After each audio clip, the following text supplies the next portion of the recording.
Hello, പുതിയൊരു വീഡിയോയിലേക്ക് സ്വാഗതം. തമ്പനിയിൽ കണ്ട പോലെ തന്നെ ടൈലറിങ് എങ്ങനെ ഒരു ബിസിനസ്സാക്കി മാറ്റുക, അതിൽ നിന്ന് എങ്ങനെ നമുക്ക് വരുമാനം ഉണ്ടാക്കുക എന്നുള്ള ഒരു കാര്യമാട്ടോ ഞാനിതിൽ പറയുന്നത്. ഞാനെങ്ങനെ വരുമാനം ഉണ്ടാക്കുന്നത്, ഞാനെങ്ങനെയാണ് ഇതൊരു ബിസിനസ്സാക്കി മാറ്റിയത് എന്നൊക്കെ ഉള്ള ഞാൻ ചെയ്തിട്ടുള്ള കാര്യങ്ങളാണ് ഇതിൽ പറയുന്നത്. അപ്പോൾ നമ്മൾ സ്റ്റിച്ചിങ്ങൊക്കെ സ്റ്റാർട്ടാക്കി തുടങ്ങി എല്ലാം ഏറെക്കുറെ നമ്മൾ സ്റ്റിച്ച് ചെയ്ത് ഒക്കെ തുടങ്ങിയാൽ നമുക്ക് എന്ത് ചെയ്യാം, നമുക്കിതൊരു വരുമാനമാക്കി മാറ്റണമല്ലോ. അപ്പോൾ ഇത് പുറത്തുള്ളവർക്കൊന്നും അങ്ങനെ അങ്ങോട്ട് അറിയില്ല നമ്മൾ സ്റ്റിച്ച് ചെയ്യുന്നുണ്ട്. അപ്പോൾ നമുക്കെല്ലാം അറിയുന്നൊന്നും അറിയില്ലല്ലോ. ഞാനൊരു പൊട്ടിക്ക് തുടങ്ങുന്ന കാര്യമോ അല്ലെങ്കിൽ ഒരു ഷോപ്പ് തുടങ്ങുന്ന കാര്യമൊന്നും അല്ല കേട്ടോ പറയുന്നത്. ബിഗ്നേഴ്സ് ആയിട്ടുള്ള ആളുകൾ ഇങ്ങനെ ടൈലറിംഗ് ഒക്കെ പഠിച്ച് വന്ന് ഏറെക്കുറെയൊക്കെ അത്യാവശ്യം അറിയും. പിന്നെ വെല്ല സ്റ്റാർട്ട് ചെയ്ത് പുറത്തേക്ക് സ്റ്റിച്ച് ചെയ്ത് വെല്ല നമുക്കൊരു 10 രൂപ അല്ലെങ്കിൽ ഒരു 100 രൂപ കിട്ടുന്ന ഒരു വഴിയാണ് കേട്ടോ പറഞ്ഞത്. അവിടെ നിന്ന് തുടങ്ങിയെങ്കിലല്ലേ നമുക്കൊരു ബൊട്ടിക്കോ ഷോപ്പോ ഒക്കെ ഇടാൻ വേണ്ടിയിട്ട് പറ്റുള്ളൂ. അപ്പം ഞാൻ അന്ന് ചെയ്തിരുന്നത് എന്താ വെച്ചിട്ടുണ്ടെങ്കിൽ, ഞാൻ ഇന്നെന്ന് പറഞ്ഞിട്ടുണ്ടെങ്കിൽ നമുക്കിത് എല്ലാവരെയും അറിയിക്കണമെങ്കിൽ ഒരു ബുദ്ധിമുട്ടില്ല അല്ലേ. സോഷ്യൽ മീഡിയ എന്ന് പറഞ്ഞിട്ടുണ്ടെങ്കിൽ നല്ലൊരു പ്ലാറ്റ്ഫോമാണെന്ന് നമുക്ക് എല്ലാവരെയും അറിയിക്കാൻ പറ്റും. സ്റ്റാറ്റസ് ഇട്ടിട്ടോ വാട്സപ്പിൽ അല്ലെങ്കിൽ ഇൻസ്റ്റയിൽ റീൽ ഇട്ടിട്ടോ അങ്ങനെ ഇനിയിപ്പോൾ ഒരു ഗ്രൂപ്പിൽ പോസ്റ്റ് ചെയ്തിട്ടോ ഒന്നും വേണമെങ്കിൽ ചെയ്യാം. അന്നൊന്നും പറഞ്ഞാൽ അതിനുള്ളൊരു ഇതൊന്നും ഉണ്ടായിരുന്നില്ല കേട്ടോ. അപ്പോൾ ഞാനന്ന് ചെയ്തിരുന്നത്, വീട്ടിലേക്ക് കുടുംബക്കാരോ അല്ലെങ്കിൽ അയൽവാസികളൊക്കെ വരുന്ന ടൈമാകുമ്പോൾ അവർ വരുന്നുണ്ടെന്ന് കണ്ടാൽ ഞാൻ എന്ത് ചെയ്യും, ഞാൻ എന്തെങ്കിലും ഡ്രസ്സ് സ്റ്റിച്ച് ചെയ്തിട്ടുണ്ടെങ്കിൽ ഇട്ട് ഡ്രസ്സ് അയച്ചിട്ടിട്ട് വേഗം അത് പോയി കേട്ടോ. എന്നിട്ട് ഇവരെ മുന്നിൽ കൂടെ അങ്ങനെ അങ്ങോട്ടും ഇങ്ങോട്ടും നടക്കും, അതിനെക്കുറിച്ചിട്ടൊക്കെ പറയും കേട്ടോ. അതൊക്കെ ആലോചിച്ചിട്ടുണ്ടെങ്കിൽ ഇപ്പോൾ ചെറിയ വരും. അപ്പോൾ അവരൊന്നും അന്ന് ചോദിക്കൂല, ചിലർ ചോദിക്കും.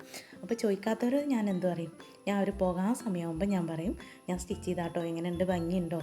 അപ്പോൾ പറയാം, ആണോ, എന്നാൽ കുഴപ്പമില്ലല്ലോ, നല്ല റെഡി ആയിട്ടുണ്ട്. പറഞ്ഞില്ല, അങ്ങനെയാണെങ്കിൽ നിൻ്റെ കയ്യിൽ തന്നുകൊണ്ട് ഫുള്ള് പൈസയൊന്നും വേണ്ട, ഒരു പകുതി പൈസയൊക്കെ തന്നാൽ മതി എന്ന് പറയട്ടോ. എനിക്ക് നൂലിന് അത്യാവശ്യമുള്ള പൈസ തന്നാൽ മതി. അപ്പോൾ ഓക്കെ എന്ന് പറഞ്ഞിട്ട് അങ്ങനെ നമുക്ക് അവരറിയിക്കാൻ പറ്റും കേട്ടോ. അപ്പോൾ അങ്ങനെ നമുക്ക് എന്ത് ചെയ്യാൻ പറ്റും, അങ്ങനെയായിരുന്നു അന്ന് അറിയിക്കാൻ പറ്റില്ല, അങ്ങനെയായിരുന്നു അന്ന് ഞാൻ സ്റ്റിച്ച് ചെയ്തിരുന്നത്. ഞാൻ എല്ലാവരെയും അറിയിച്ചിരുന്നു കേട്ടോ. ഇന്നെന്ന് പറഞ്ഞിട്ടുണ്ടെങ്കിൽ ഞാൻ പറഞ്ഞേ, നമുക്കൊരു റീലിട്ടാൽ മതി അല്ലേ, വാട്സപ്പിലാണെങ്കിലും ഇൻസ്റ്റയിലാണെങ്കിലും ഒക്കെ അത് ചെയ്താൽ മതി. അപ്പോൾ അങ്ങനെ നമ്മളത് എല്ലായിടത്തും. പിന്നെ ഇന്നാണെങ്കിൽ നമുക്കൊരു ഗ്രൂപ്പിലൊക്കെ നമുക്ക് പോസ്റ്റ് ചെയ്താലും മതി. പക്ഷെ അന്ന് അതിനൊന്നും ഉള്ളത് ഉണ്ടായിട്ടുണ്ടായില്ല. അങ്ങനെയാണ് ഞാനത് അല്ലെങ്കിൽ ഇനി കല്യാണത്തിനൊക്കെ പോകുമ്പോൾ നമുക്ക് സ്റ്റിച്ച് ചെയ്തത് ഇട്ടിട്ട് പോകട്ടോ. അപ്പോൾ അങ്ങനെയൊക്കെയാണ് ഞാൻ ചെയ്യുന്നത്. അപ്പോൾ ഇന്ന് ഇതിപ്പോൾ ഒരു ഇതാണ് കേട്ടോ, പാനൽ കട്ട് ടോപ്പാണ്. ഇതൊക്കെ എനിക്ക് മിനിഞ്ഞാന്ന് രാത്രി കിട്ടിയതായിരുന്നു. അപ്പോൾ ഇന്നലെ രാവിലേക്ക് വേണ്ടിയിട്ടാണ് പാതിരാത്രി ഇരുന്നിട്ടാട്ടോ ചെയ്യണത്. ഇത് 12 മണിയാണ് ഞാൻ കട്ട് ചെയ്തുകൊണ്ടിരിക്കുകയാണ്. അപ്പോൾ ഫുള്ള് വീഡിയോ ആയിട്ടും റെഡിക്ക് എടുക്കാനൊന്നും പറ്റിയിട്ടില്ല. അപ്പോൾ അത് പാർട്ട് 1 ആയിട്ടാണ് കേട്ടോ ഞാൻ ഈ വീഡിയോ പോസ്റ്റ് ചെയ്യുന്നത്. ഇനി പാർട്ട് 2 ആയിട്ട് വേറൊരു ഇതിൻ്റെ ബാക്കി വീഡിയോ വരുന്നുണ്ട്. ഒന്നിച്ച് പറഞ്ഞിട്ടുണ്ടെങ്കിൽ വീഡിയോ ലെങ്ത് ആയി പോവും, പിന്നെ ആർക്കും ഒന്നും മനസ്സിലാവില്ല, അങ്ങനെയൊക്കെ ആവും കേട്ടോ. അപ്പോൾ ഞാൻ അങ്ങനെയൊക്കെയാണ് ചെയ്തിരുന്നത്.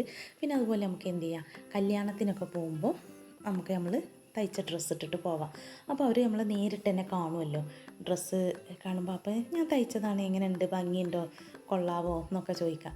അപ്പോൾ അവരെന്താ, ഓക്കെ, നല്ല ഭംഗിയുണ്ടല്ലോ, എന്ന് ഇങ്ങനത്തെ ഒരെണ്ണം എനിക്കും തയ്ച്ചു തരും വെച്ചിട്ട്. അപ്പോൾ അങ്ങനെ അവരുടെ കയ്യിൽ നിന്ന് നമുക്ക് എന്ത് ചെയ്യാം, നമുക്ക് സ്റ്റിച്ച് ചെയ്യാൻ കിട്ടും. പക്ഷേ ഫുള്ള് പൈസ നമ്മൾ അപ്പോഴും വാങ്ങരുത്. കഴിഞ്ഞൊരു വീഡിയോയിൽ ഞാൻ പറഞ്ഞിട്ടുണ്ടായിരുന്നു ബിസിനസ്സൊക്കെ നമുക്ക് എങ്ങനെ പേടി മാറ്റാം എന്നുള്ളതൊക്കെ. അപ്പോൾ അന്നൊന്നും ഒരു പൈസയും വാങ്ങാതെ ആ ടൈമിലൊക്കെ സ്റ്റിച്ച് ചെയ്തത്. പിന്നെ സ്റ്റിച്ചിങ് വന്ന് തുടങ്ങിയപ്പോൾ കുറഞ്ഞ പൈസക്ക് സ്റ്റിച്ച് ചെയ്ത് തുടങ്ങും. അങ്ങനെ നമ്മളതൊരു ബിസിനസ്സാക്കി എല്ലാം മാറ്റിയെടുക്കാം കേട്ടോ.